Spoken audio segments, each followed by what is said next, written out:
Muito bem, nosso cordial bom dia a todas e todos. Dizer da satisfação de podermos abrir mais esse painel da 70ª reunião anual da SBPC, Sociedade Brasileira para o Progresso da Ciência.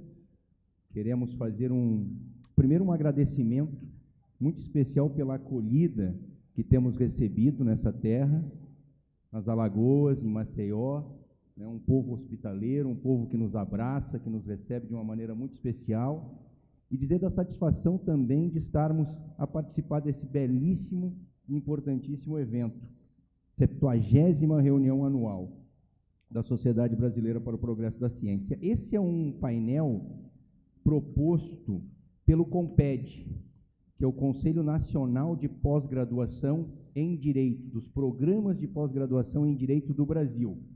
Fazemos, então, o registro do agradecimento, especial agradecimento ao CONPED, na pessoa do seu diretor-presidente, o professor Euridice Mesaroba, mestre de todos nós, a quem também deixamos um abraço e um agradecimento muito especial.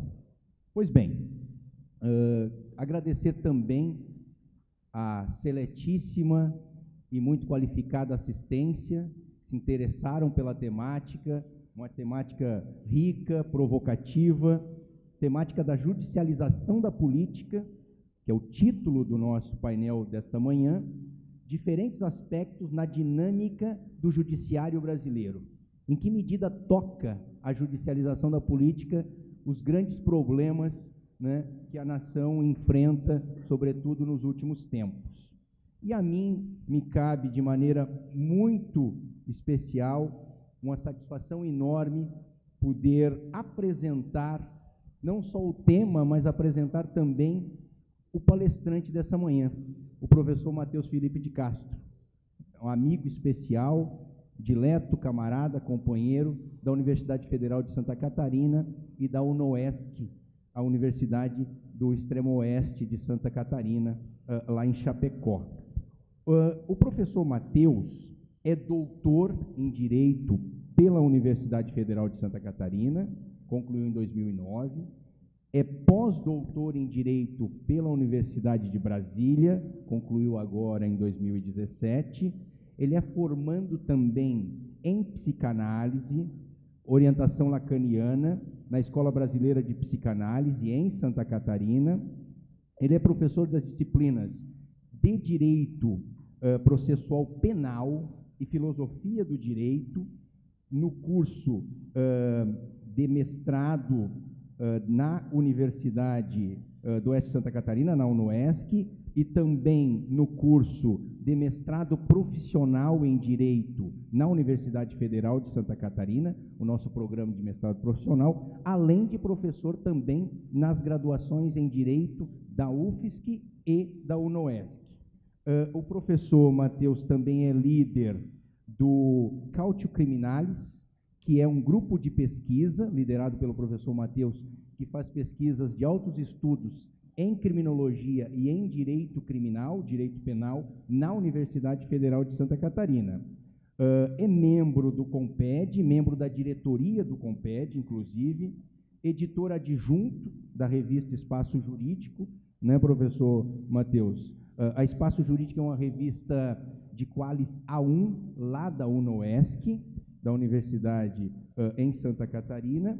É também professor visitante da Escola Superior de Advocacia, lá em Santa Catarina, da ESA-OAB-SC, é membro da Comissão de Direito Constitucional, também da Ordem dos Advogados do Brasil em Santa Catarina, e é advogado criminalista desde 1999. O professor Matheus tem desenvolvido também as suas pesquisas na área do direito criminal e na área do direito penal, mais especificamente. Tem uma série de trabalhos publicados, tanto livros como revistas, artigos em revista, e vai falar para nós um pouco a sua percepção acerca da temática da judicialização da política. E eu traria, professor, de forma muito introdutória e a título provocativo, algumas propostas de eixos na forma de questionamento. Em que medida a judicialização da política é um fenômeno alienígena à ordem jurídica brasileira, ou ela é reflexo da própria modelagem constitucional pós-88? Em que medida isso acontece? Em que medida nós temos um novo, ou em que medida nós temos uma resposta a uma dimensão trazida pela própria Constituição de 88? Judicialização da política e ativismo judicial. Em que se tocam esses temas, como se tocam, e será que é possível nós falarmos de um ativismo judicial do bem? Será que isso existe? Porque na mídia é tão divulgado, tão propalado essa atuação mais propositiva, mais ativa do Poder Judiciário. Será que isso existe? Judicialização da política e arranjos institucionais. Em que medida nós passamos do limite para a hipertrofia do Poder Judiciário? E aqui eu falo Poder Judiciário, mas vamos ler como sistemas de justiça, estruturas do sistema de justiça. Judiciário, Ministério Público, sistemas de polícia, a persecução em geral. Em que medida é possível falarmos nisso? E judicialização e seus limites. Limita-me ou te devoro. Em que medida é possível nós estabelecermos como exigência para uma existência racional e adequada da judicialização, limites muito claros a essa judicialização? Eu trago a título de provocação essas reflexões e, sem mais delongas, lhe passo a palavra para fazer a sua preleção sobre o tema. Muito obrigado. Perfeito. Bom dia a todas e a todos. Quero mencionar inicialmente o meu prazer em estar aqui na Universidade Federal de Alagoas, nesta 70ª reunião anual da SBPC. Como disse o professor José Sérgio, nós estamos sendo muito bem recepcionados, não apenas aqui nessa reunião, como também em toda a cidade, um povo extremamente hospitaleiro, né, com praias maravilhosas, com belezas naturais que fazem doer os olhos realmente, né? Então, quero deixar esse agradecimento à cidade, deixar o agradecimento aqui ao pessoal da organização desta reunião anual da SBPC, as pessoas que estão colaborando aqui, existem várias hoje, na filmagem, na assistência, para que essa mesa pudesse acontecer. Finalmente, ao professor José Sérgio da Silva Cristóvão, meu colega de Universidade Federal de Santa Catarina, e que comigo aqui hoje aceitou ser apresentador e debatedor dessa temática, que eu penso é uma das temáticas mais importantes, não apenas para o direito, como para a política brasileira da atualidade. Acredito, professor José Sérgio, que quem não estiver debatendo hoje os fenômenos da judicialização da política e do ativismo judicial dentro do direito da política brasileira não começou a compreender ainda a nova dinâmica das lutas populares, das lutas sociais, das lutas políticas que estão colocadas no nosso país. Então, fica aqui o meu agradecimento à sua participação em data de hoje. Como o professor José Sérgio afirmou, esse é um painel que foi puxado pelo Conselho Nacional de Pesquisa e Pós-Graduação em Direito, o CONPED, do qual eu faço parte, tenho orgulho de fazer parte como secretário de Comunicação Nacional, e tenho aqui também, quero deixar aqui meu cumprimento ao professor Orides Mesaroba, que é o presidente nacional do CONPED, e que foi o idealizador desse painel, foi ele quem pensou e que lá atrás já nos colocou essa ideia, né, da gente fazer um debate a respeito dessa importante temática que nós vamos aqui hoje debater. Eu preferi fazer aqui hoje uma coleção de alguns outros questionamentos, professor José Sérgio, para que nós possamos debater a temática. Não é minha intenção aqui fazer uma conferência, mas sim poder colocar algumas provocações para a plateia, para que depois nós possamos fazer um debate. Mas eu acredito que muitas das perguntas que o professor José Sérgio coloca, elas estarão aqui, de alguma forma, contempladas. Mas, de qualquer maneira, ficarão algumas questões pendentes para que nós possamos debater com o nosso público. Quando eu comecei a montar essa fala, eu parti realmente de uma pergunta que hoje o professor José Sérgio coloca aqui, né? A judicialização da política tem limites? Essa é a pergunta geral que nós pretendemos aqui hoje debater. E podemos, talvez, começar dando um passo adiante da pergunta que o professor faz a respeito da diferenciação entre judicialização da política e ativismo judicial. São coisas muito parecidas, mas têm algumas diferenças básicas, embora sejam fenômenos que estão absolutamente interligados. Nós que somos do direito, e acredito que existam alguns professores, alguns estudantes de direito aqui, na faculdade, um dos primeiros pensamentos que aprendemos é a respeito da atividade do magistrado como sendo uma atividade inerte.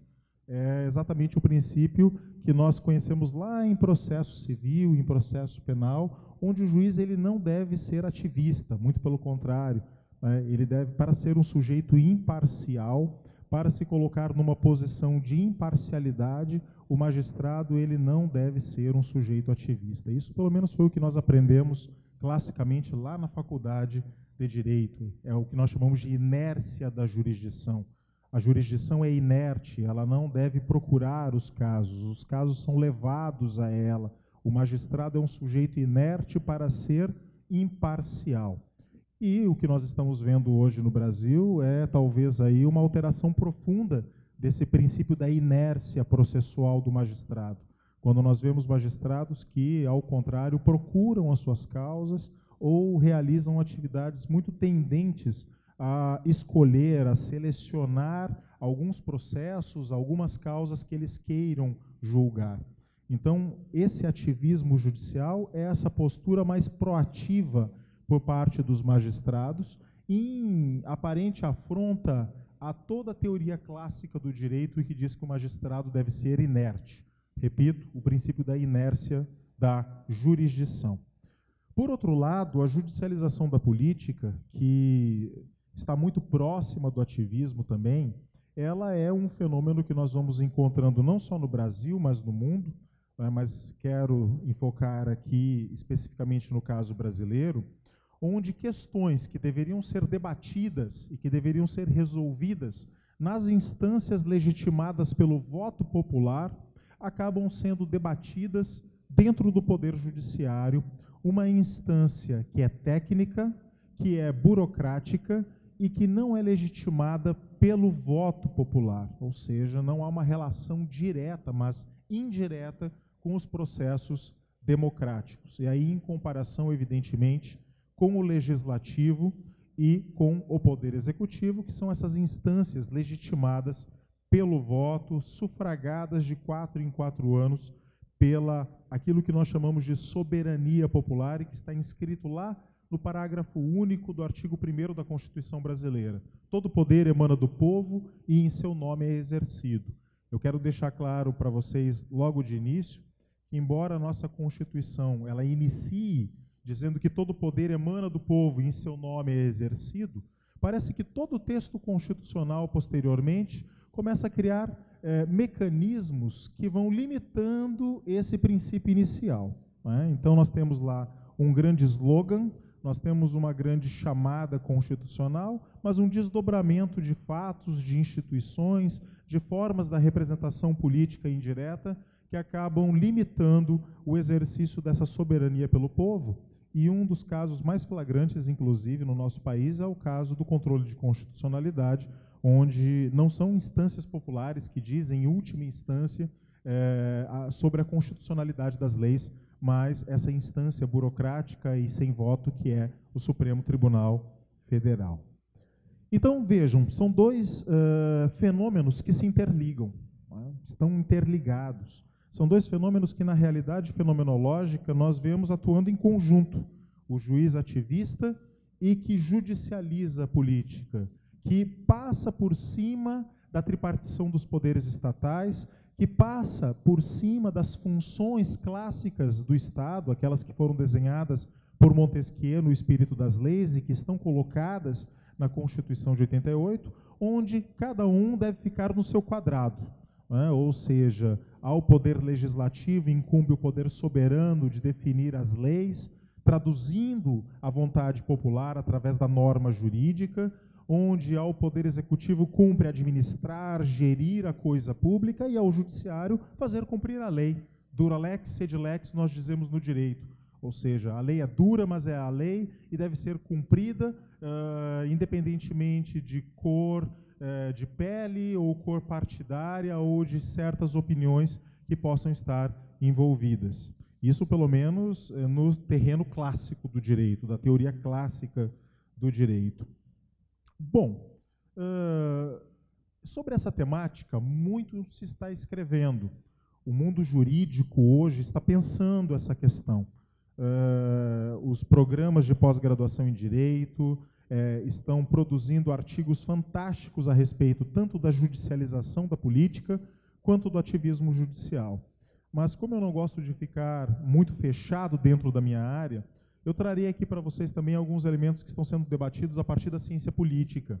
Eu sempre digo para os meus alunos na Universidade Federal de Santa Catarina, na graduação, que tanto o jurista quanto o cientista político estudam o mesmo fenômeno, têm o mesmo objeto de estudo.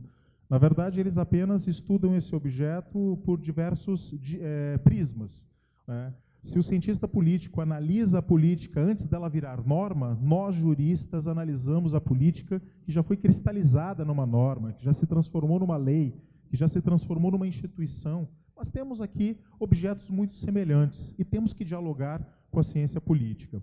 E eu acredito que o professor Christian Link, da ciência política, ele tem dado uma contribuição muito efetiva ao estudar e ao produzir materiais abundantes a respeito de judicialização da política e de ativismo judicial. Porque nós, juristas, muitas vezes temos uma visão muito normativista, muito fechada dentro de nós mesmos, e o professor Christian Link ele foi capaz de trazer alguns elementos da história institucional brasileira para que nós possamos compreender como nós chegamos a esse estado de coisas. Infelizmente, nós muitas vezes apagamos esse rastro histórico e tentamos compreender ativismo e judicialização a partir do hoje, como se não tivesse um passado, como se essa fosse uma questão nova na história brasileira e nunca tivesse se repetido. Vamos tentar aqui quebrar um pouco desses preconceitos. O professor Christian Link, num dos seus artigos recentes, ele chamou esse fenômeno desse ativismo judicial exacerbado brasileiro, ele chamou de fenômeno da judiciarização do país, ou judiciarização do Estado. Essa é uma palavra bastante bonita e bastante interessante que ele utiliza para tentar descrever o que nós estamos vivenciando no nosso país.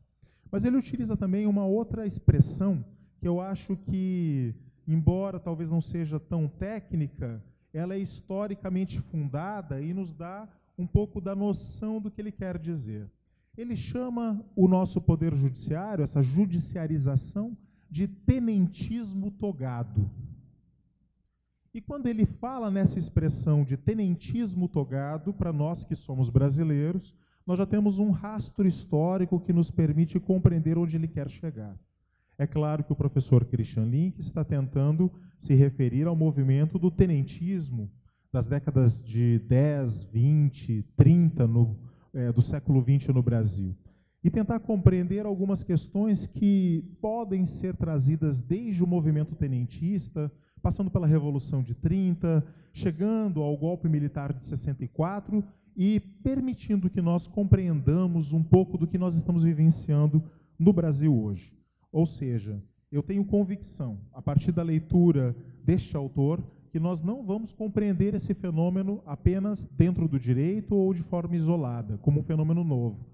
Nós precisamos compreendê-lo dentro dos desdobramentos da própria história institucional e política e jurídica brasileira, do que nós somos, que povo nós somos, que instituições nós construímos, como nós constituímos as nossas instituições econômicas, políticas e sociais. Eu acho que essa é uma das grandes contribuições que a ciência política nos trouxe. Eu voltarei a essa questão, mas eu gostaria de iniciar o debate dizendo que, mais recentemente, peguemos aí mais ou menos os últimos 30 anos, para tentarmos criar aqui um marco. Eu poderia colocar 30 anos para criar o marco da Constituição de 1988. Mas mesmo depois do advento da Constituição de 88, todos nós aqui sabemos, tivemos momentos turbulentos na política brasileira, momentos extremamente turbulentos, com o período da presidência de José Sarney, depois a eleição de Fernando Collor, seu impeachment e outros fatos bastante conturbados na política brasileira. Mas se nós aceitarmos, pelo menos assim de maneira bastante ampla, não é? Um certo consenso que foi construído nos últimos 20 anos no Brasil, peguemos assim um certo consenso que foi construído, talvez se nós aceitarmos que desde o governo de Fernando Henrique Cardoso, passando pelos dois governos de Fernando Henrique Cardoso, passando pelos dois mandatos do presidente Luiz Inácio Lula da Silva e o primeiro mandato de Dilma Rousseff, nós tínhamos um certo consenso no Brasil, onde as forças políticas atuavam de maneira mais ou menos concertada. Aquilo que alguns autores vêm chamando de presidencialismo de coalizão, certos acordos políticos feitos através do executivo, com o legislativo, respeitando alguns dos interesses econômicos mais importantes do Brasil, algumas questões ligadas às oligarquias locais dos estados, e sabemos que nós temos. Digamos, então, que aceitemos a premissa de que nos últimos 20 anos nós tivemos esse consenso. Um consenso entre as... Não estou falando aqui no monobloco, claro, esse consenso é entrecortado de muitos interesses, de muitos conflitos, mas imaginemos que nós tínhamos um certo consenso construído na política nacional nesses últimos 20 anos, que eu chamaria, como dizia Nikos Poulantzas, um equilíbrio de poder. Uma situação de equilíbrio de poder. Todo equilíbrio é instável. Todo equilíbrio é instável, mas havia um equilíbrio de poder. Um equilíbrio de poder que de uma hora para outra se desfez. Sofreu um abalo tremendo. Entrou em crise. E nós precisamos identificar os principais elementos que levaram esse equilíbrio de poder dos últimos 20 anos a se desfazer e a nos trazer a um momento de grave crise institucional na política brasileira. Eu elenquei aqui alguns fatos que eu acho que são importantes de ser mencionados. Todos nós sabemos que em 2008 se inicia nos Estados Unidos da América uma crise econômica bastante forte, que ficou conhecida como a crise do subprime, e que primeiramente se espalha dos Estados Unidos para a Europa, atinge a zona do euro, atinge fortemente países como a Espanha, como a Itália, como a Grécia, principalmente aqueles países, talvez, né, alguns países com uma formação econômica um pouco mais fragilizada diante da zona do euro, mas essa crise econômica que se alastra pela zona do euro, ela chega no Brasil tardiamente.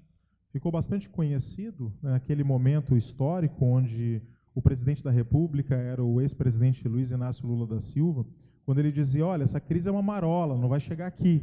E dizia, consumam, consumam, consumam, fazendo o papel de um presidente da República, não é? Dando segurança jurídica, política e econômica para o povo, porque se o presidente chega e fala entesourem, entesourem, entesourem, entra em crise mesmo, não é? A crise explode. Então ele fazia o papel dele de estimular. E realmente o que nós percebemos? É claro que não era só a figura do presidente que inspirava confiança na sociedade. A política econômica do governo federal naquele momento havia sido bastante diversificada e o Brasil tinha deixado um comércio internacional preferencial com os Estados Unidos para se centrar naquilo que hoje nós chamamos de BRICS. Então havia um desenvolvimento bastante grande do comércio internacional brasileiro com Rússia, com Índia, com África do Sul, com os países da América Latina, mas principalmente com a China. Principalmente com a China, que estava crescendo a taxas de até 12% ao ano e que estava consumindo fortemente as commodities brasileiras.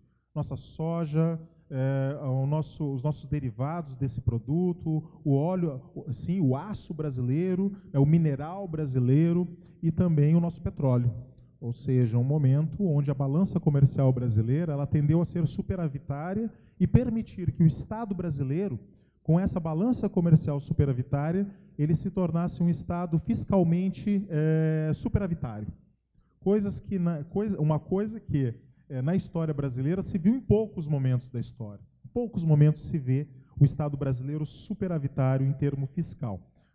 Não estou aqui deixando de lado e nem desconheço os graves problemas de finanças que o Estado brasileiro possui. O Estado brasileiro ele tem uma dívida, uma dívida financeira fundada numa dívida interna, principalmente na emissão de títulos da dívida pública, que é um escândalo internacional. O que nós pagamos de juros da dívida pública por ano beira mais ou menos a 40% de todo o nosso orçamento federal, quando a Previdência Social consome por volta de 24% a 27% desse mesmo orçamento. Ou seja, só de juros nós pagamos praticamente 2 vezes a Previdência Social e todos os dias somos bombardeados na televisão de que o problema brasileiro é a Previdência.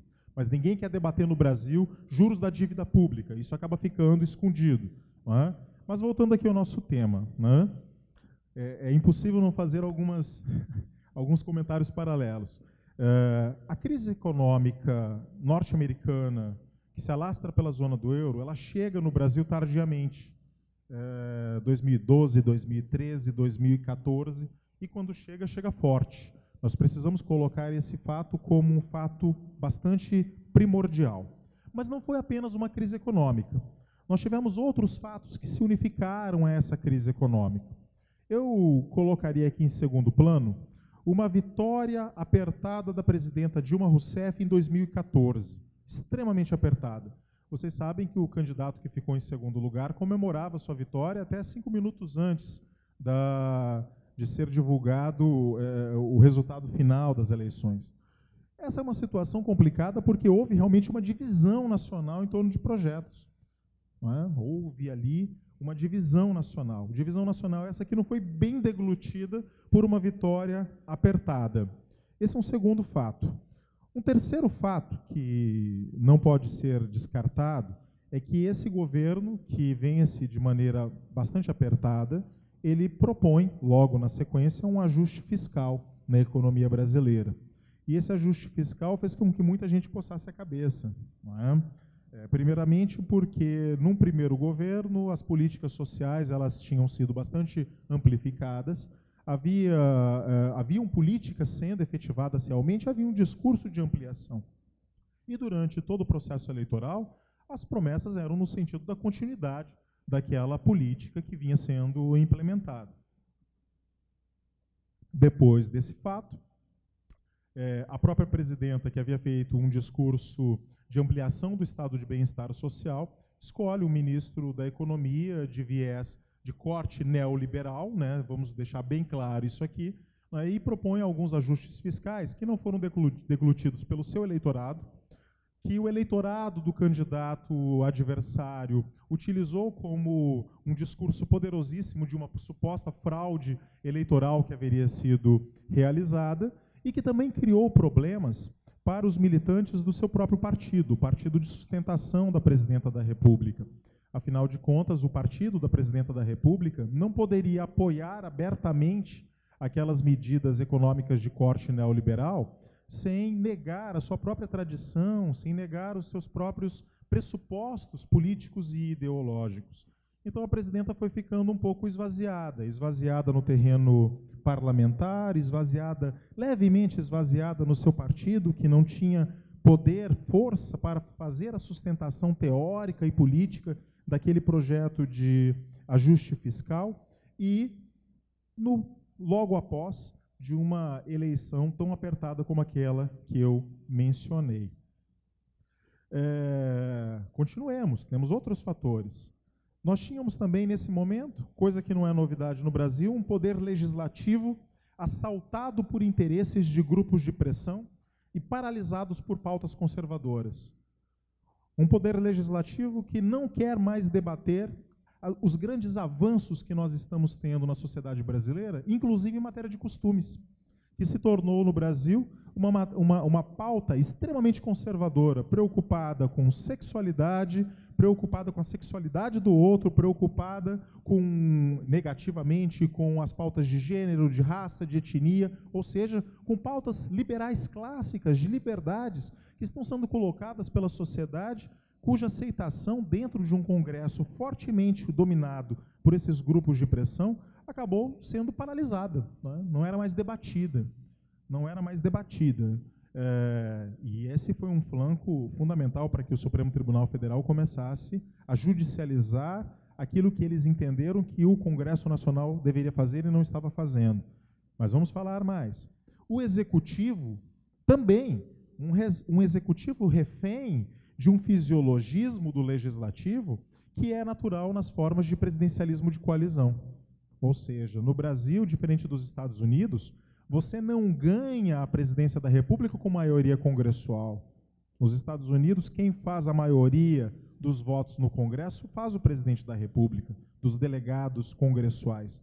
No Brasil, não. Você vence, mas vence com uma margem extremamente pequena e precisa fazer acordos. Precisa chamar vários partidos, realizar coalizões políticas que garantam aquilo que nós chamamos de governabilidade.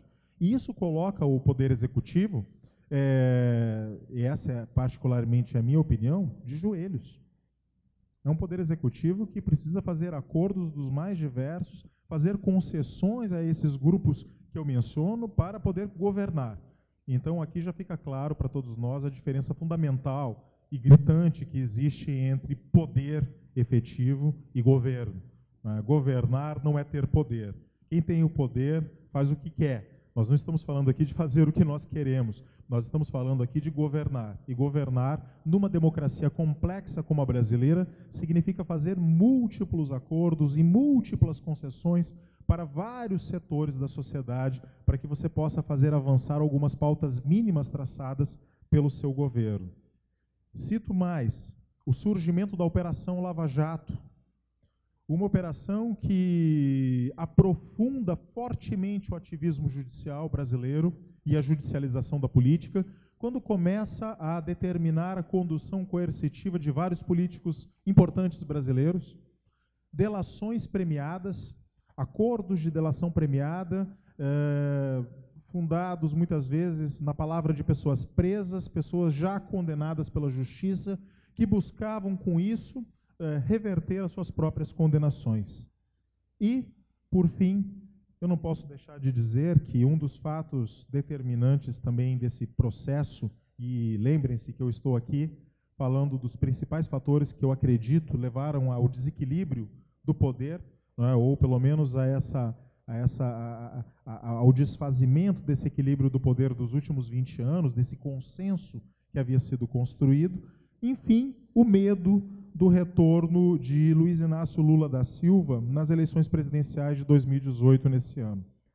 Esse é um fato que não pode ser negado e acho difícil que alguém hoje sustente que todo esse movimento que aconteceu no Brasil e a própria prisão do ex-presidente da República não tenham aí profundas bases, fundamentos políticos, de ordem política, já que eu sou advogado criminalista, professor de Direito Processual Penal, li boa parte do processo contra o presidente e a sentença do juiz Sérgio Moro não se sustenta dentro de uma mínima teoria, de um mínimo conhecimento de processo penal. Não tem qualquer sustentabilidade por falta de provas, não é? Então, fica muito claro para todos nós que o medo do retorno de Lula em 2018 foi um fator também determinante dessa quebra, desse equilíbrio do poder, desse consenso que havia sido construído nos últimos 20 anos, criando tudo isso. Vejam, são fatores, professor José Sérgio, que isolados não levariam ao que nós estamos falando, nem ao impeachment de Dilma, por exemplo. Mas todos esses fatos reunidos, eles criaram um caldo explosivo, extremamente explosivo, e que levou a uma radicalização política no nosso país.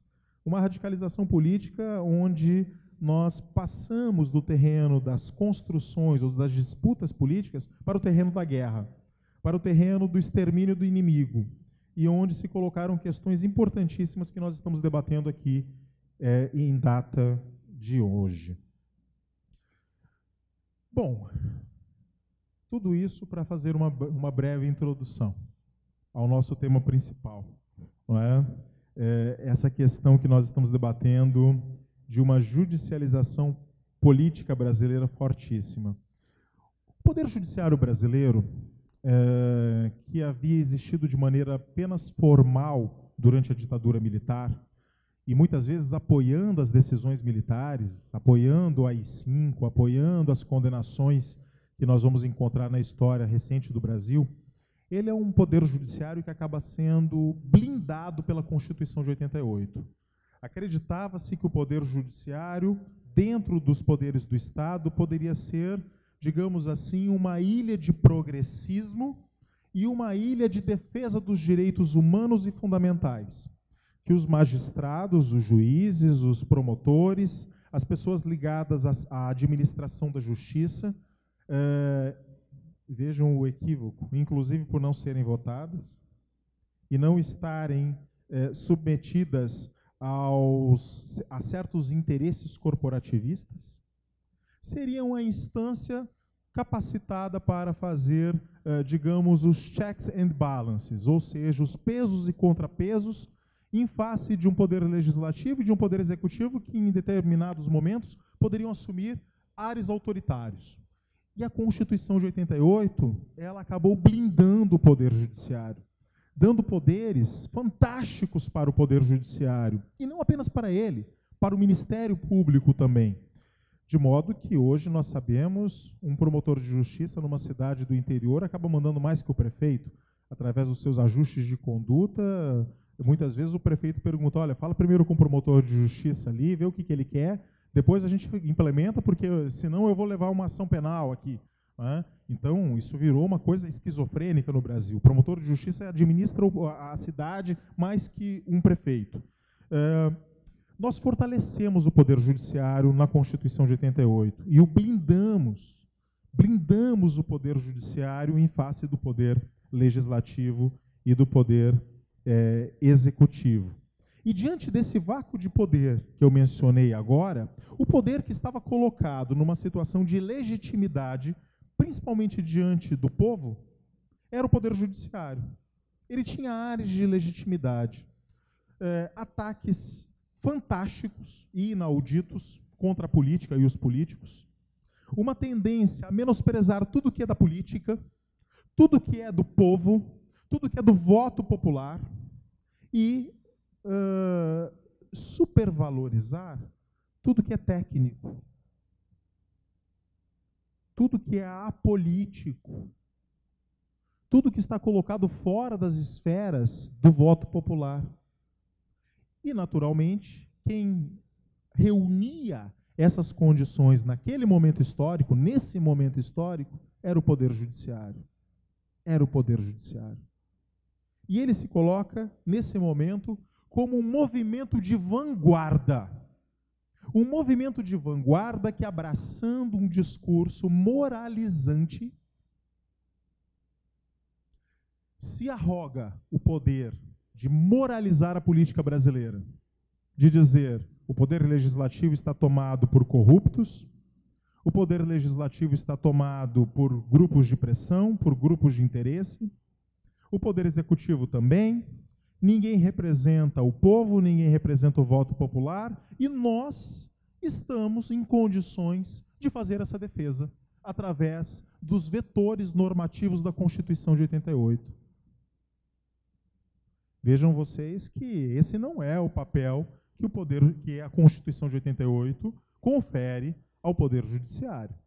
O que se formou foi um consenso ideológico e corporativo por dentro desses setores que passaram a acreditar que realmente eles eram os iluminados que poderiam resolver os problemas que o Legislativo e o Executivo não resolveriam. Esse é um fato muito importante.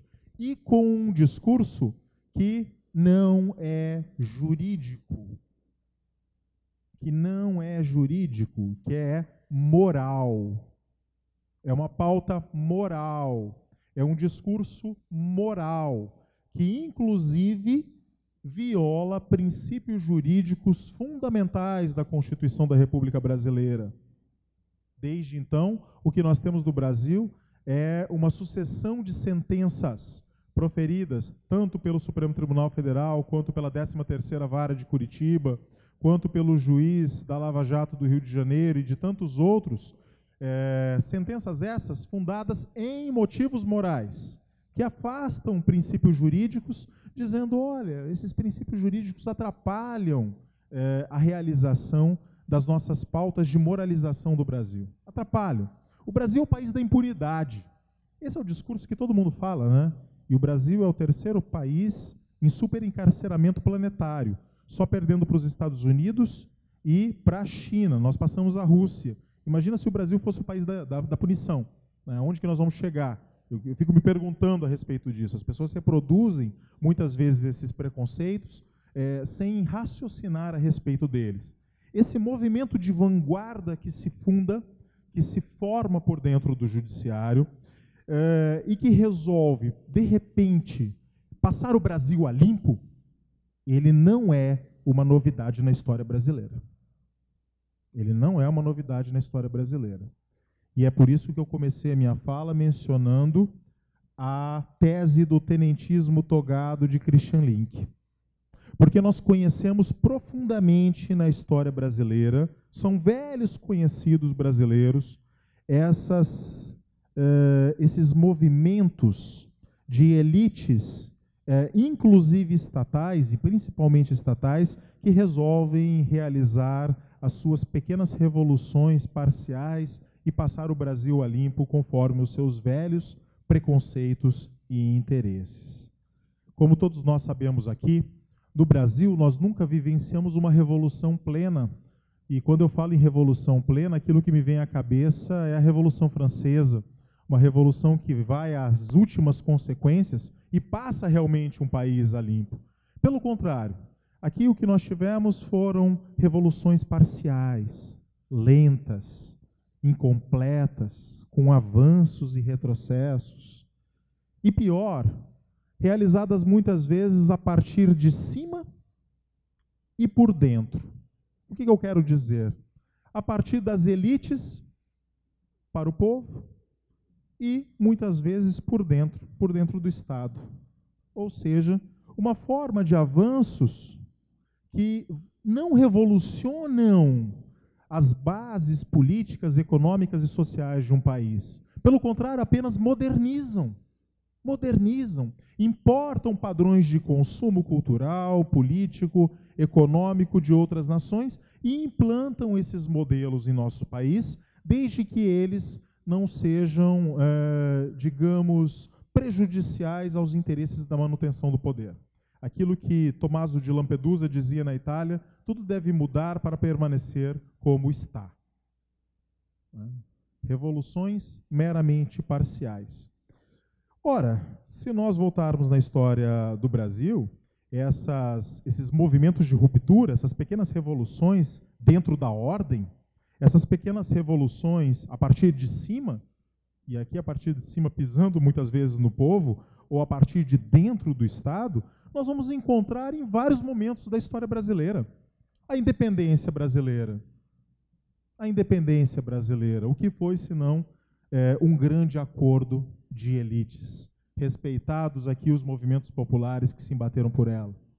Mas, ao final, um grande acordo entre elites.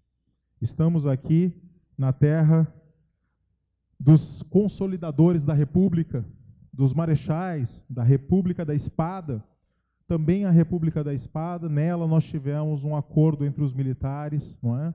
E mais uma vez, por dentro do Estado e por cima, muitas vezes sem participação popular, alguns setores do Estado, e aí representados pelos militares, proclamando a República e fazendo o seu pequeno avanço pontual, representando muito pouco, muitas vezes, para o povo.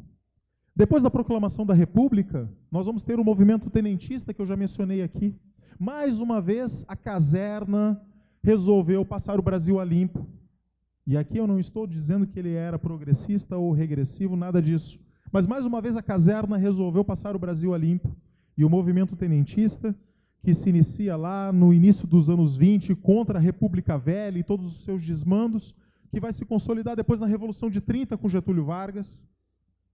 Talvez aí uma das revoluções mais profundas que nós tivemos, porque transforma esse país agrário, esse país fundado nos preceitos da República Velha, num país que inicia o seu processo de industrialização, a sua revolução industrial, mas, mais uma vez, uma ruptura feita por dentro do Estado, a partir das elites e pelos grupos burocráticos de Estado. 1964, mais uma vez a caserna sai e resolve passar o Brasil a limpo contra o comunismo que estava tomando conta do governo João Goulart. E que instauraria no Brasil, como eles diziam, não uma Cuba, mas uma China, e que devia ser, portanto, eliminada de forma bastante competente. Ou seja, vários movimentos dentro da ordem, a partir de cima e a partir de dentro. O que esses episódios têm em comum? Todos eles têm em comum um fato que um velho filósofo alemão dizia, não é, quando analisava as revoluções realizadas na época da Roma Antiga. Ele dizia que na Roma Antiga o povo era mero pedestal passivo por sobre o qual as elites subiam para realizar as suas pequenas transformações. Talvez nós pudéssemos utilizar essa frase desse filósofo alemão para dizer que também aqui, nesses episódios que eu mencionei, o povo foi mero pedestal passivo por sobre o qual as elites que realizaram suas pequenas revoluções subiram para construir modificações parciais na política brasileira, desde que tudo permanecesse como estava, desde que as elites permanecessem no poder. O que eles têm de diferente? De diferente, eles têm as personagens. Em todos esses movimentos que eu mencionei, os militares foram o setor de Estado vanguardista e que se colocou a tarefa de moralizar o Estado brasileiro. Tanto na independência, quanto na República, como no movimento tenentista, na Revolução de 30 e 64. Eram os militares, a classe de Estado, a classe burocrática, e veja, também uma corporação de Estado que não está submetida ao voto popular. Também de caráter técnico, também avessa a tudo que representa a democracia daqueles que votam e são votados. Também uma instância que tem muita semelhança com o Poder Judiciário, que tem aversão ao princípio, muitas vezes, da soberania popular, que vê com desconfiança aquilo que vem do voto, que vê com desconfiança aquilo que vem do consenso, da construção de consensos, que vê com desconfiança tudo que vem da política e dos políticos, e que muitas vezes faz o discurso que a política é ruim, que a política é prejudicial.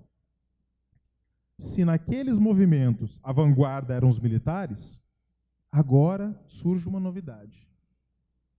A novidade de uma outra categoria estatal que assume naquele momento, talvez pelas condições que foram reunidas, o poder de se colocar como a vanguarda que poderia passar o Brasil a limpo, enquanto os militares não ficaram quietos, né? Não ficaram quietos.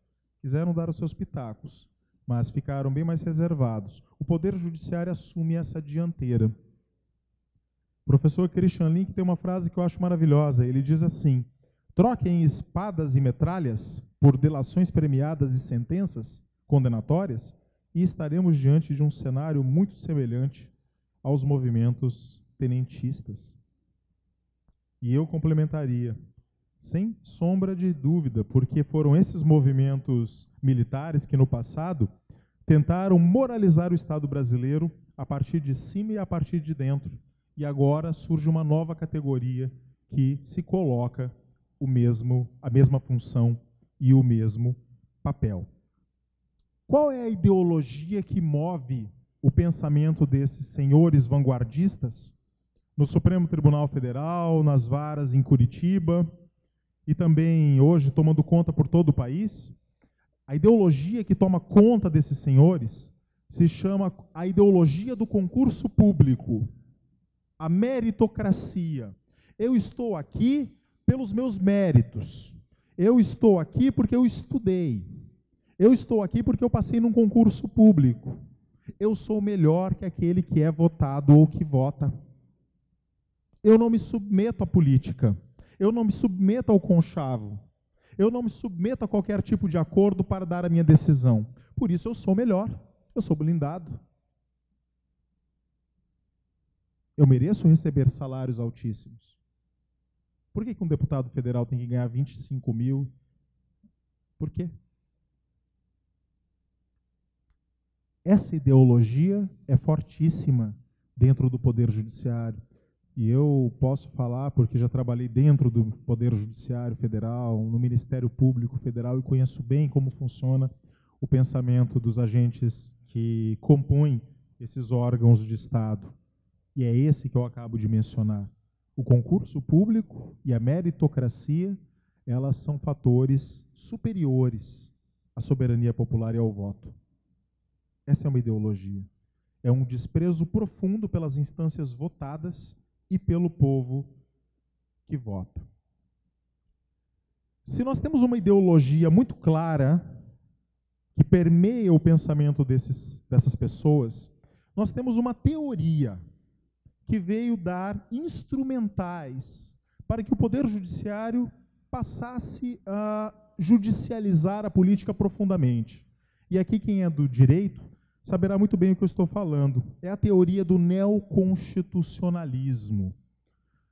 A teoria do neoconstitucionalismo, ela é uma teoria que surge principalmente na Alemanha, e o brasileiro, quando eu me refiro ao brasileiro, estou me referindo aos juristas brasileiros, eles são fascinados por tudo que vem de fora, pelas teorias que tentam dar explicações para a realidade norte-americana, para a realidade alemã, e eles importam essas teorias e tentam dar uma solução para a realidade brasileira. Há muito tempo nós abandonamos o pensamento nacional. Há muito tempo nós abandonamos pessoas como Celso Furtado, como Sérgio Buarque de Holanda e tantos outros que pensavam o sentido da brasilidade. Hoje o que nós fazemos é importar teorias, principalmente alemãs, e tentá-las, a fórceps, amoldar a nossa realidade a essas teorias.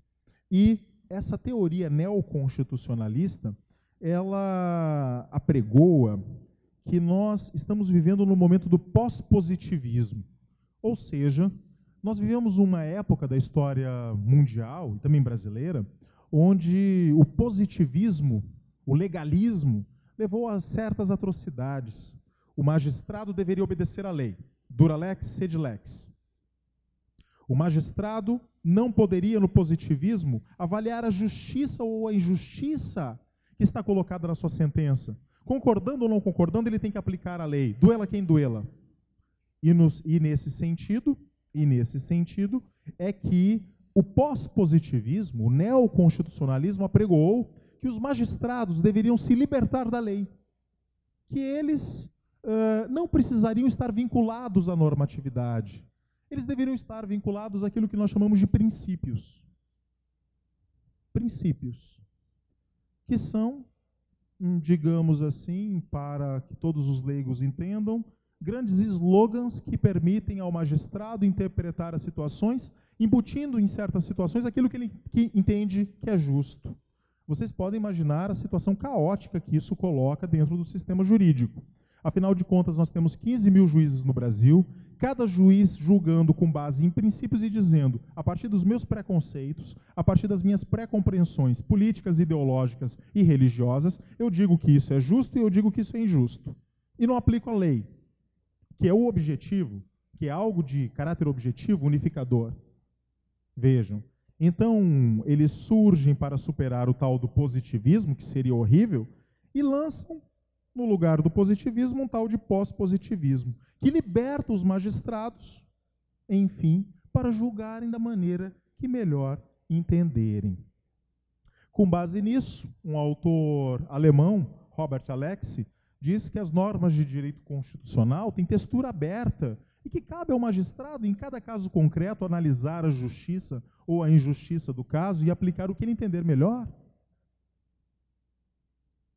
Portanto, o que nós vemos é que a gaiola normativa do positivismo que foi construída no pós-guerra pela sociedade de bem-estar do Ocidente para conter os desmandos que nós vimos no anti-guerra, ela foi quebrada nos últimos dias, foi quebrada nos últimos tempos, e no seu lugar foi colocado um panprincipiologismo que permite ao Poder Judiciário decidir como bem quiser.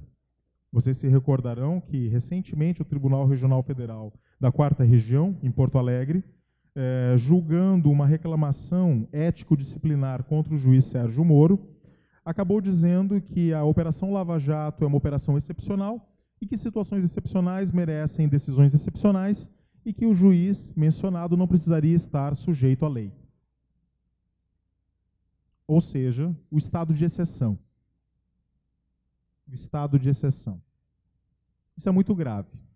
Isso é muito grave porque nos leva a pensar que nós estamos sofrendo uma crise gravíssima e que talvez nós não tenhamos ainda noção do quão grave essa teoria, não é, e esse pensamento, esse movimento ideológico por dentro do judiciário, quão mal ele pode fazer para o Brasil. A esquerda política e jurídica também foi responsável no início dos anos 80 por isso, porque ela também colocou o gás através dos movimentos de direito alternativo, não é? Pensando que o juiz fosse um agente de grandes transformações sociais, que ele pudesse corrigir os desmandos do executivo e do legislativo, que ele deveria afastar a lei e aplicar a justiça do caso concreto. O grave problema, professor José Sérgio, é que o que eu penso como justo não é o que o senhor pensa que é justo. Pelo contrário, o que eu acho que é justo, o senhor vai achar que é uma injustiça tremenda. E aí, se nós ficarmos nesse debate de justiça aqui, nós vamos não vamos chegar a qualquer lugar. É por isso que a civilização ocidental inventou a lei como um parâmetro mínimo de consenso entre a sociedade, doela quem doela. E é isso que foi quebrado, é isso que deixou de existir. Nós estamos sim sofrendo uma profunda crise, mas eu reputo essa crise como uma crise muito maior, uma crise do próprio Estado liberal. Uma crise do Estado liberal que não consegue mais articular as suas esferas de autolegitimação. Em determinado momento histórico, o legislativo autolegitimava o Estado, perdeu essa capacidade. Depois passou ao executivo, que autolegitimava o Estado liberal, perdeu essa capacidade. Os militares passaram a tentar autolegitimar essas instâncias, perderam essa capacidade.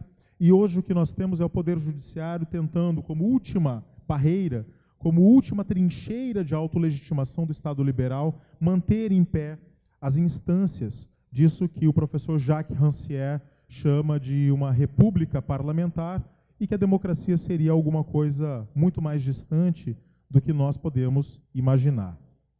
Para terminar a minha fala, já que eu vou caminhando aqui para o fim do meu tempo regulamentar e para possibilitar a vocês o debate, eu gostaria de mencionar, portanto, que eu penso que a judicialização, esses termos, judicialização da política e ativismo judicial, eles são explicativos.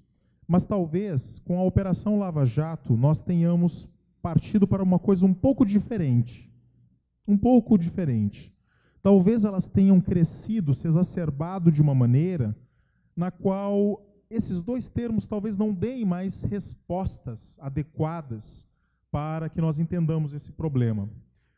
A partir das leituras de um autor alemão, e aqui vocês acharão engraçado, porque ele era um jurista, era o jurista de Hitler, não é? Era um jurista ligado ao Terceiro Reich, Carl Schmitt. Eu cheguei a algumas conclusões que são, talvez, um pouco particulares. Carl Schmitt, ele afirmava nas suas obras, não é? Principalmente numa obra chamada Teologia Política, que soberano é quem decide pelo estado de exceção. É claro que quando ele fazia essa afirmação, ele colocava o poder de dizer o estado de exceção nas mãos do Führer, de Hitler. Ou seja, o Führer, para a realização da moral do Estado alemão, ele deve ter o poder de suspender o Estado de Direito e aplicar o estado de exceção. Essa é uma afirmação que ele faz na sua obra Teologia Política. Em uma outra obra, ele afirma, o conceito do político, é o nome da obra, ele afirmará que a essência da política ela é dada na relação amigo e inimigo. Eu defino quem é meu amigo e com ele eu faço política, e defino quem é meu inimigo, e o inimigo não merece outra coisa senão a morte, o extermínio. Em uma outra obra, então, ele se interessaria, e aqui depois da Segunda Guerra Mundial, ele se interessaria pelo fenômeno do que ele chamou de partisans. Uma obra chamada Teoria do Partizan, Teoria do Guerrilheiro. E é aqui que eu quero chegar. Por quê? Porque os fatos que eu mencionei aqui, e que nós vemos todos os dias na televisão, vindos do Supremo Tribunal Federal e dos seus ministros, da atuação ativista dos ministros do Supremo Tribunal Federal. Dentre eles, uns mais que os outros, uns bem mais que os outros. Existem ainda alguns que defendem o retorno à legalidade perdida, mas hoje nós temos alguns ali que defendem, né, que o Supremo se transforme nessa instância de vanguarda que vai passar o Brasil a limpo. Se nós olharmos para o Supremo Tribunal Federal e os seus ministros, e se nós olharmos para a Operação Lava Jato, nós vamos encontrar uma postura abertamente militante e seletiva. Militante e seletiva. O judiciário brasileiro, ele é seletivo. Ele não está perseguindo a corrupção de todos. Ele persegue a corrupção, ou o que ele diz chamar corrupção, de alguns. Ou seja, ele não descobre a corrupção, ele muitas vezes atribui a corrupção a uns em detrimento de outros. Quando nós analisamos algumas decisões, principalmente vindas de Curitiba, o que nós vemos é uma verdadeira operação de lawfare, não é? Aquilo que nós chamamos do direito sendo utilizado com finalidade de guerra, para exterminar um inimigo político, uma força política adversária. Ou seja, nós já saímos da esfera do político, entramos na esfera da guerra. E entramos, portanto, dentro daquilo que o Carl Schmitt chamava de estado de exceção. Porque quando eu suspendo o Estado de Direito e passo a aplicar a guerra, ou seja, deixo as instituições políticas de lado, deixo a institucionalidade de lado e passo a lutar de forma irregular, eu já passei ao estado de exceção. E passando ao estado de exceção, eu defino quem é o amigo e quem é o inimigo. E o inimigo merece o extermínio. Na teoria do partizan, Carl Schmitt diz que o partizan, o guerrilheiro, é aquele sujeito que não combate pelas vias regulares. Pelo contrário, ele escolhe as vias irregulares para combater o combatente regular. E nesse sentido eu escrevi um artigo chamado Juízes Partisãs, ou Judiciário Partizan, não me recordo agora bem qual desses dois termos eu usei, onde eu faço uma analogia com essa figura de Carl Schmitt. Alguns juízes brasileiros, eles não são mais apenas ativistas, eles não estão apenas judicializando a política, eles se tornaram verdadeiros guerrilheiros, e guerrilheiros irregulares, que lutam com armas diferentes daqueles que lutam com as armas da regularidade, porque eles não lançam mais mão do Estado de Direito, das leis, da legalidade e da Constituição. Com base no neoconstitucionalismo, com base no panprincipiologismo, esses magistrados resolveram fazer uma luta irregular. O discurso moral é o discurso que lhes permite afastar a legalidade, que lhes permite afastar a Constituição, que lhes permite afastar tudo aquilo que nós construímos, bem ou mal, através do nosso poder legislativo, bem ou mal escolhido, e dizer o que é justo e o que é injusto, o que é bom e o que é mal, o que deve prevalecer e o que não deve prevalecer, numa república já tão combalida como a nossa e carente de processos de verdadeira redemocratização. Eu acho que eu já falei bastante, professor. Agradeço a presença de todas e de todos e devolvo a palavra ao presidente da mesa. Muito obrigado.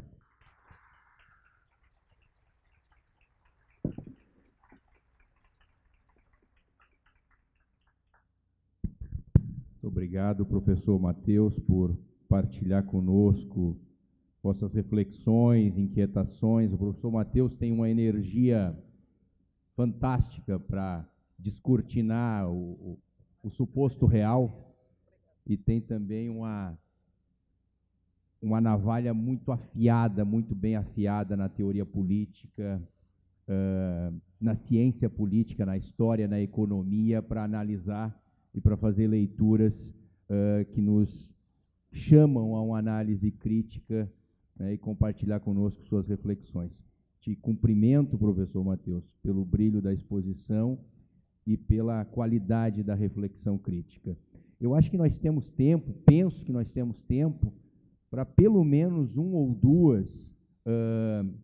dois questionamentos. Eu convidaria a questionamentos curtos e diretos ao professor Matheus, para possibilitar talvez, ou comentários até, acerca dessas reflexões, né? O professor Matheus me lembrava para nós abrirmos também para comentários, nós temos 11h37, eu acho que temos pelo menos uns 20 minutos para uma reflexão coletiva que eu acho que é muito importante e enriquecedor. A palavra, portanto, fica aberta e é franqueada a todas e todos, só basta se identificar e já fica franqueada a palavra. Tem aqui uma colega, me parece, tem mais alguém?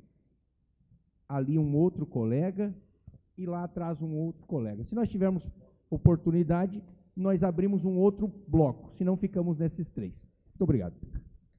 Oi, bom dia. Obrigada pela fala, foi muito elucidadora essa trajetória que retomou a história toda do Brasil. Eu queria fazer, na verdade, duas perguntas que eu trouxe para mim quando eu entrei aqui nessa sala já. E pegando os ganchos na sua fala, você falou em tenentismo togado e em lawfare. Então, nesses dois termos, né, quando a gente fala do Brasil, a gente fala nos três poderes, executivo, legislativo e judiciário. Existe um quarto poder, que é o militar. E eu acho esses dois termos muito interessantes, porque eles aproximam o judiciário do militar. E quando você tem uma ditadura militar e quando isso acaba, é muito fácil você botar o poder militar, né, fácil entre aspas, mas você bota o poder militar de volta para os quartéis e a vida civil segue. E assim você reconstrói uma democracia. O que acontece quando essa, não exatamente ditadura, mas não exatamente Estado de Direito, esse rompimento se dá pelo judiciário e não pelo militar? Como a gente reconstrói uma democracia com o judiciário? Porque o militar corrompido é isso, você bota de volta no quartel. O judiciário, assim, nós temos então dois poderes que são legitimados pelo voto e que, mais do que a legitimação de como chegaram lá, que de 4 em 4 anos estão ameaçados de perder, por mais difícil que seja, por mais que institucionalmente seja desenhado para a manutenção do poder, mas existe o potencial de renovação a cada 4 anos. Nem o militar e nem o judiciário têm isso, eles não têm esse potencial de renovação. Só que o militar a gente consegue botar de volta nos quartéis e seguir a vida civil. O judiciário... Fica aí essa pergunta.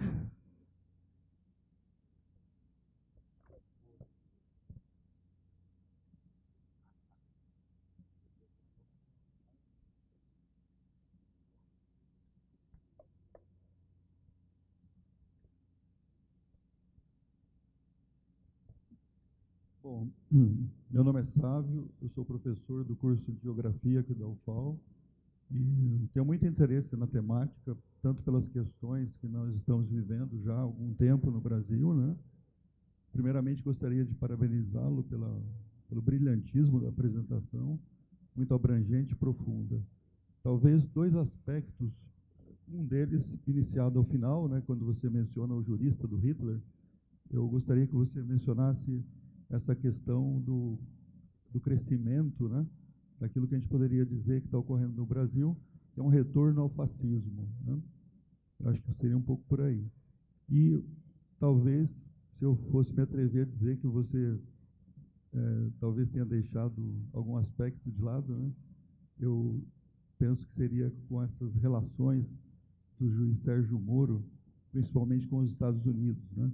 Essas palestras todas que ele tem dado nos Estados Unidos me parecem bastante preocupantes. Acho que seriam esses dois aspectos da tua fala. Eu gostaria que você pudesse...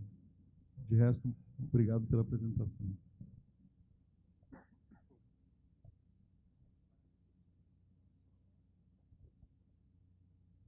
Bom dia, meu nome é Israel, eu sou estudante de Direito e fisioterapeuta. O meu posicionamento político é monarquista, diante do que eu tenho observado na história do Brasil e em outros países, como por exemplo a Inglaterra e outros países monarquistas, eu passei a adotar essa postura monarquista, tá? Na realidade brasileira. E eu gostaria de ouvir a opinião da mesa em relação a essas questões que envolvem o regime republicano, com base na história do Brasil, e esses fenômenos políticos e jurídicos, né, que foram inerentes a esse regime ao longo da história, né? Obrigado.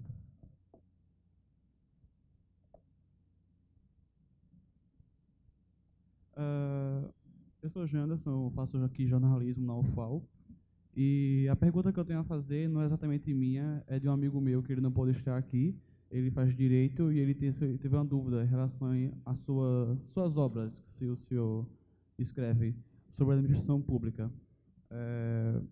Ele diz: tendo em vista a teorização da necessidade da superação da supremacia do interesse público que o senhor postula em sua obra, não haveria dentro dessa possibilidade um cerceamento e limitação da capacidade de agir da administração pública, sobretudo no que condiz ao ramo das licitações, e também considerando que já hoje a administração se encontra em tamanho estado de morosidade e ineficiência?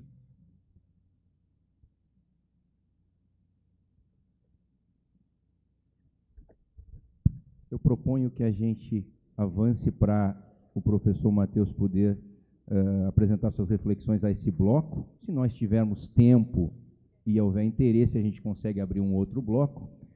Eu só proporia duas questões. A colega que usou da palavra, primeiramente, ela não se identificou, e é sempre interessante nós sabermos, pelo menos da universidade, onde estuda, o seu nome.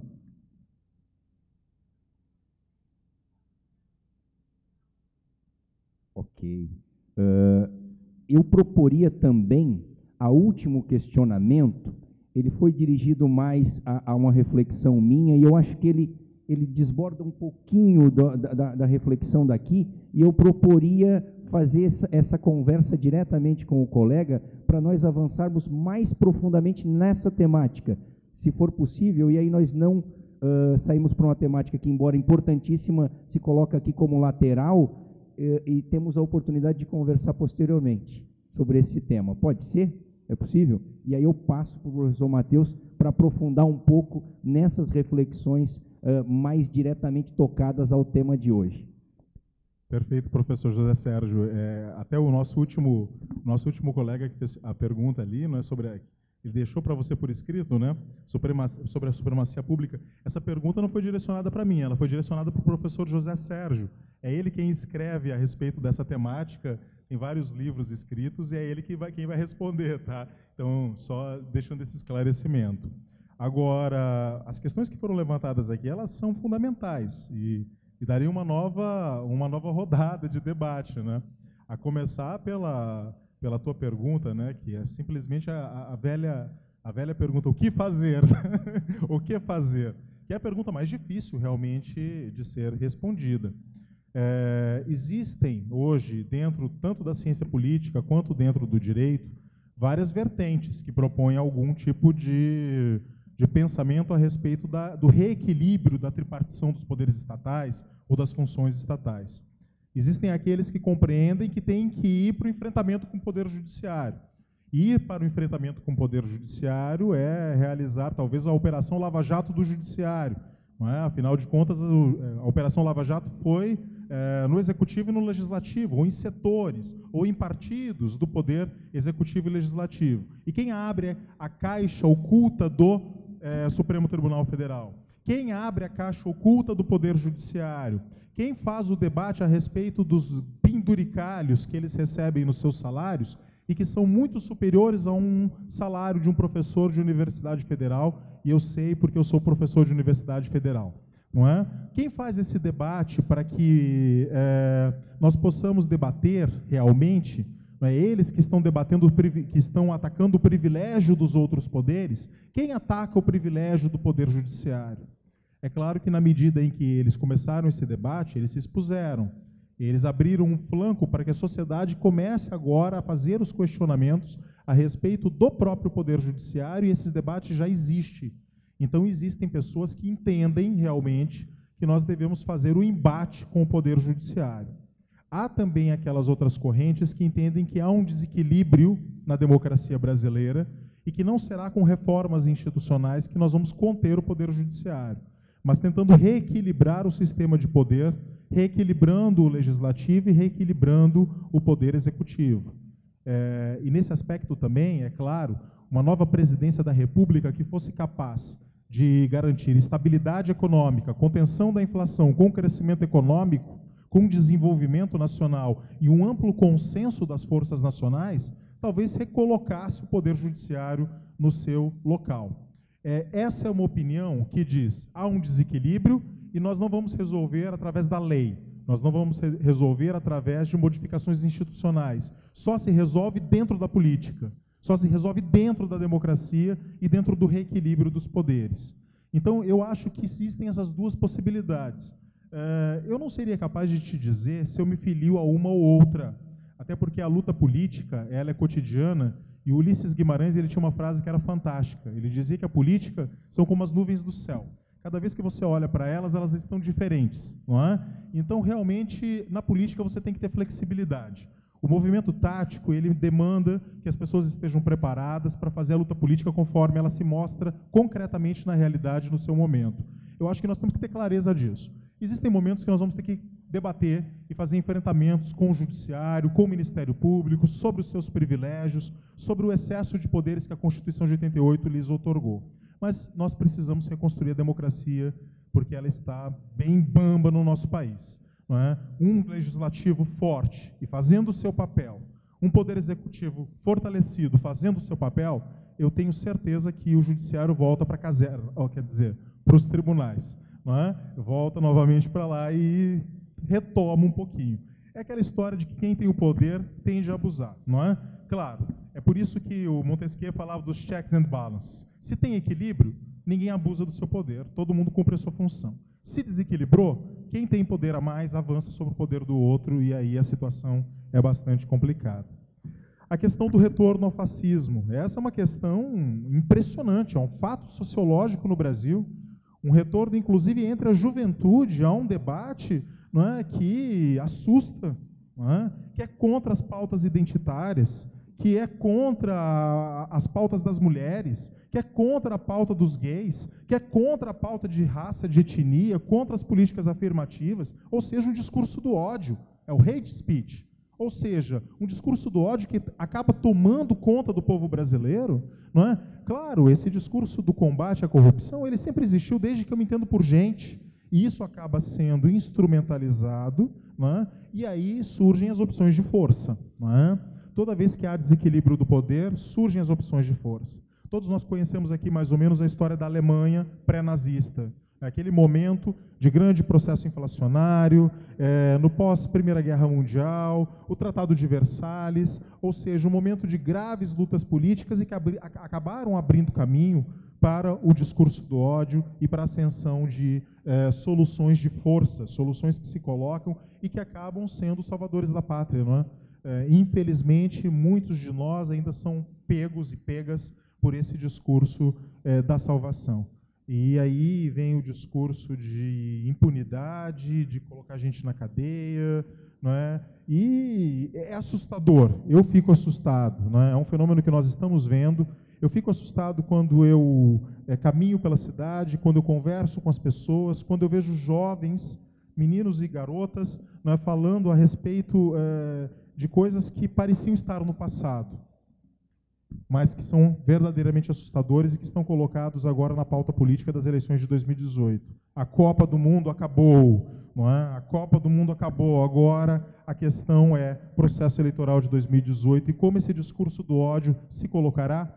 Eu quero acreditar que ele será esvaziado no debate político. Quero acreditar que o discurso do ódio será esvaziado. Mas, claro, nós temos que observar esse fenômeno se processando no tempo. Não é? Você menciona também, não é, professor, a questão de ligação de parte, ou de parcelas, ou de juízes do judiciário brasileiro com os Estados Unidos da América. Essa é uma questão muito grave. É uma questão muito grave. E eu não vou ficar aqui repetindo o que os jornalistas falam, não é? Quando eles apontam, não é, cursos que são feitos por juízes nos Estados Unidos, treinamentos feitos em agências governamentais norte-americanas. Eu quero mencionar um fato que é da ordem do objetivo. O fato é que a Operação Lava Jato ela está desmontando o parque industrial brasileiro. Aquilo que nós poderíamos chamar de um capitalismo nacional, com feição nacional, ele está sendo totalmente desmontado. E eu não vou ficar aqui citando as várias empresas e os vários setores estratégicos que foram desmontados. E teve gente que bateu muita palma para isso. E não foi esse capitalismo nacional. né? Basta falar aqui um único fato, que é o pré-sal. Aquilo que é talvez a maior riqueza de todos os tempos, a bolsa de ouro que nós encontramos enterrada nesse país e que poderia resolver financeiramente boa parte dos nossos problemas e que já estava vinculado à educação brasileira e que foi entregue para Shell, Chevron e outras grandes do petróleo internacional. Isso é de chorar. Isso é de chorar, né? Não só isso, também a eletronuclear ela foi esfacelada, estava construindo agora o submarino nuclear brasileiro, né? Ou seja, nós que estamos aqui na SBPC temos que falar a respeito disso, porque um setor científico nacional que estava direcionado ao desenvolvimento nacional e à constituição de um Brasil potência, isso tudo está sendo desmontado pela Operação Lava Jato. E é um aspecto econômico e político que muita gente deixa de lado. Muita gente fica no fenômeno mais imediato, das pessoas que estão sendo envolvidas, das pessoas que estão sendo presas, das pessoas que estão sendo impedidas de participar dos processos eleitorais, mas os efeitos em cascata dessa operação, elas se farão sentir por largos anos no Brasil, e aí é da ordem do objetivo. Basta olhar os interesses que estão sendo destruídos e os interesses que estão sendo beneficiados. E é impossível dizer que isso é só uma teoria da conspiração, não é? Porque quem faz análise política não faz análise política com base em discurso, faz análise política com base no que é objetivo. E o que é objetivo é o que aparece nos interesses que estão colocados. Então, me parece muito claro que essa ligação, ela parece existir e se colocar com muita força em todo o processo que nós estamos analisando. A questão que o colega lá atrás levanta sobre o monarquismo, né? Porque eu entendi, na hora que você falou, eu entendi que você era anarquista. Aí depois é que eu entendi, não, monarquista, tá, perfeito. Essa é uma questão bastante delicada, né? Bastante delicada em toda a história do Brasil, né? Talvez aí eu quase fico com vontade de me abster dessa questão, de fazer esse debate, né? O fato aí, talvez, é que o povo brasileiro foi chamado às urnas, né? Eu acho que em 1993, né? Para debater essa questão, e acabou escolhendo a forma de governo, a forma de Estado que nós temos hoje, né? Pela Constituição de 1988, nós estamos diante de uma cláusula pétrea, que está resolvida, né? Ou seja, perante a Constituição de 88, é difícil, juridicamente, esse debate não pode ser reaberto. Claro que uma nova Constituição ela pode reabrir esse debate, né? Mas a Constituição de 88, ela petrificou o debate uma vez que nós fomos às urnas. Tá? Eu acho que tudo tem que ser debatido na democracia, inclusive o que você levanta. Tá? Inclusive o que você levanta. Se nós estamos aqui falando mal do discurso do ódio, é porque nós estamos tentando estabelecer um debate de pautas democráticas. E a pauta democrática, ela pressupõe isso, que você possa vir aqui debater parlamentarismo, presidencialismo, república, monarquia ou qualquer outro sistema de governo. E eu estaria muito aberto a debater isso com você no momento oportuno. Eu acho que é isso que nós precisamos. Tolerância, não é, para debater com o outro sem entender que ele é o nosso inimigo porque ele pensa diferente da gente. No mais, como eu dizia, a questão da supremacia pública, o professor José Sérgio pode falar um pouco a respeito dela e eu devolvo a palavra. Muito bem. Eu penso que o adiantado da hora nos impõe. Eu não sei se algum outro colega quer fazer mais alguma reflexão, mas estamos aproximando do meio-dia. E com o estômago um pouco vazio, a gente perde um pouco a capacidade de reflexão, fica um pouco inquieto, né? De forma que para nós é importante, professor Matheus, reiterar não só os cumprimentos à SBPC e ao FAO pela feitura desse belíssimo evento, não só os agradecimentos ao Comped, proponente desse painel, mas, sobretudo, professor Matheus, os agradecimentos à assistência, né? Uma assistência que se fez numerosa, se fez qualificada, tornou esse painel, para além de atrativo, propositivo, profundo, reflexivo, e eu penso que o momento nos demanda muito, sobre vários aspectos, mas nos demanda uma questão essencial, que foi o final da tua fala de resposta. Nos demanda debate franco e aberto sobre tudo. Tudo precisa ser debatido. Nada pode ficar fora do debate. Se nós alijamos o debate para qualquer questão, nós vamos pagar caríssimo, logo aqui na esquina da história, como estamos a pagar agora. Me parece que a única intolerância possível no Brasil de ser defendida é a própria intolerância. Nós só podemos ser intolerantes com a intolerância. No mais, me parece que a única pauta possível é a da tolerância, do respeito à diversidade de ideias, do respeito e do respeito que acolhe. Não só o respeito que admite, mas o respeito que abraça a diferença de ideias. E penso que é isso que nós tentamos fazer nessa manhã com o brilho da tua exposição. Ao final desse debate, portanto, eu quero concluir cumprimentando novamente a SBPC pela 70ª reunião anual, cumprimentando a UFAL pela acolhida que dá, né, a todos nós nessa terra belíssima, e agradecendo novamente ao Comped, na pessoa do nosso presidente, o professor Eurides Mesaroba, por propor esse debate e trazer essa reflexão nesse encontro de cerca de 6 dias que temos aqui nessa belíssima terra. Ficam os agradecimentos, os cumprimentos e, novamente, o abraço fraterno que trazemos de Santa Catarina aqui para o povo das Alagoas e para o país inteiro. Muito obrigado.